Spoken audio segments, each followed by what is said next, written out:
Thomas, this video is a work that we actually bought at an art fair, which never happens because you don't usually have the time or the patience to really stop and look at something, but this one really grabbed me. It's by a young French artist, Melik Ohanian. What it is his interpretation of a redo of a underground film from 1971 by Peter Watkins.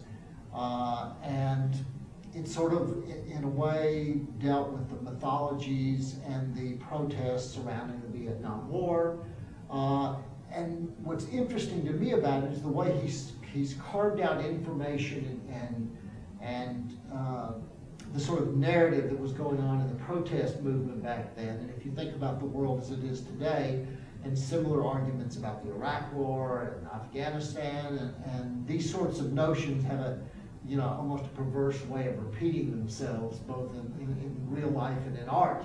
But the way that the artist presented this with essentially sound and no real image, where the film is literally, the original film is really being projected into the desert. It's invisible, you can't see it, there is nothing there. That's why it speaks in a way to this particular installation.